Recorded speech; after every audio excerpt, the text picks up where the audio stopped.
곽혜택 의원님 질의해 주시기 바랍니다. 토론 말씀하시는 거죠? 예, 토론. 예.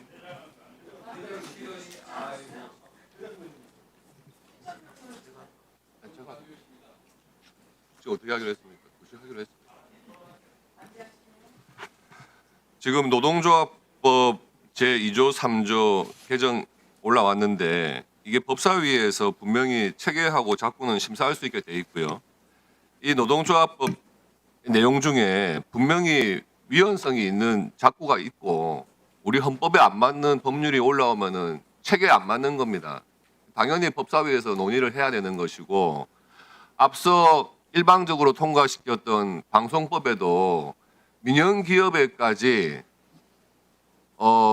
경영상의 어떤 자율권을 심대하게 훼손하는 그런 내용이 들어있기 때문에 그것은 당연히 위헌성이 다분한 문구가 있는 거죠. 그러면 체계 심사를 해야 되는 것이고 법사위에서 계속 토론을 해야 되는 겁니다. 그리고 그에 대해서 수정할 수 있는 여지가 있다 그러면 이소위에 보내가지고 그 문구가 위헌적이지 않게 하는 내용으로 가다듬는 게 법사위의 당연한 역할 아니겠습니까? 그에 대해서 토론을 다 준비하고 지금 입장을 내려고 하는데 분명히 사전에 약속한 듯이 한 명 한 명 여야 간에 토론을 하자마자 토론 종결하겠다고 해가지고 일방 표결시킨 건 굉장히 유감스럽습니다. 지금 신임 노동부 장관 나와 계시지만 본인의 소관 법에 대해서 알고 계셔야 될 뿐만 아니고 다른 소관이 아니더라도 노동과 관계된 부분이 있거나 노사 간의 어떤 관계에 대해서 법에 특이한 내용이 있다 그러면은 성실하게 답변을 하셔야죠. K민주주의가 뭡니까? K민주주의 꼬라지가 이런 겁니까? 네, 법안 내용에 질의하겠습니다. 지금 그 2조 5호 내용 알고 계시죠? 네, 알고 있습니다. 지금 기존에는 임금, 근로시간, 복지, 해고 이런 부분에 대해서 근로조건의 결정에 관한 주장의 불일치가 있는 경우에 노동쟁의의 대상으로 하고 있습니다. 그렇습니다. 지금 개정안에는 이 부분 외에 근로조건의 결정과 근로조건에 영향을 미치는 사업 경영상의 결정에 관한 주장의 불일치 이 부분이 지금 노동쟁의에 포섭되게 돼 있어요. 그렇습니다. 그렇죠? 네, 그러면 이 근로조건에 영향을 미치는 사업 경영상의 결정 이게 구체적으로 어떤 경우들입니까? 한번 상정할 수 있는 경우를 간단하게 말씀해 보시죠. 네. 이 법 개정의 가장 큰 취지는 그동안 불법 파업의 요인을 근원적으로 해소해서 헌법적 가치와 현장의 불일치를 해소하기 위함이라고 생각합니다. 그중에 대표적인 것이 바로 정리해고를 둘러싼 문제입니다. 정리해고라고 하는 것은 근로조건의 본질이라고 해서는 해고 문제를 다루는 것인데요.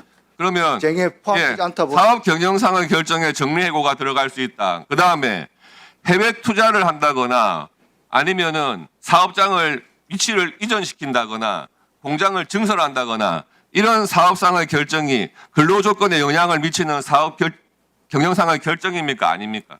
그것은 케이스 사안에 따라서 봐야 될 것이고 근로조건에 결정적인 영향을 미친다면 예컨대 지금 구미에서 아주 600일 가까이 고공농성이 진행되고 있는 옵티칼 같은 경우도 화재로 인해서 폐업을 했을 경우에 그 고용 문제를 교섭 대상으로 안 보고 있기 때문에 아니 해고 문제 말고 지금 제가 질의드린 게 해외 투자를 한다든지 해외 공장을 이전한다든지 그 다음에 사업장을 뭐 다른 데로 변경한다든지 이전한다든지 하는 그런 사업 경영상의 결정이 있을 것 아닙니까? 근로조건에 이게 근로조건에 영향을 미칠 수 있는 거 맞죠? 있는 조건도 있고 없는 조건도 있습니다. 예를 들어서 해외 투자를 하는 것이 국내에 있는 분들하고 뭐 근로조건에 영향이 있는지 없는지는 면밀히 살펴봐야 할 것입니다. 근데 이런 사업 경영상의 결정이라는 게 지금 우리 노조법에 처음 들어오는 문구 아니겠습니까?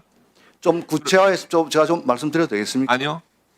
처음 들어오는 건 맞죠? 네, 처음 들어온 건 맞습니다. 그럼 이에 대해서 지금 장관님 말씀을 들어봐도 해석의 여지가 분분한 건 아닙니까? 그러면 이게 사업 경영상의 결정에 대해서 이렇게 노동쟁의를 할 수 있는 대상을 열어놓으면 사실 모든 회사의 경영 문제에 대해서 노조가 간섭하고 그에 대해서 분쟁이 생길 수밖에 없는 겁니다. 헌법상의 사적 자치 원칙, 기업의 그런 원칙과도 안 맞는 거예요. 헌법 원칙하고. 당연히 위헌성이 있는 조항입니다. 이 부분에 대해서 지금 장관님도 경우에 따라서 틀리다 이렇게 대답을 하는데 그러면은 이 모든 결정에 대해서 노조 측에서는 주장을 할 거 아닙니까? 이것은 분명히 근로조건에 영향을 미치는 것이다. 그러면은 계속해서 파업을 유발할 수밖에 없는 조항 아니겠어요? 말씀드리겠습니다. 파업을 하기 위해서는 두 가지를 반드시 겪어야 합니다. 조정을 전치해야 합니다. 노동위원회를 통해서 조정 전치주의, 즉 노동위원회에서 이것이 대상이 되는지 안 되는지를 심사합니다. 그렇기 때문에 노동조합이 이것이 파업 대상이 된다고 해서 다 되는 것은 아닙니다. 자, 예, 아까 서영규 의원님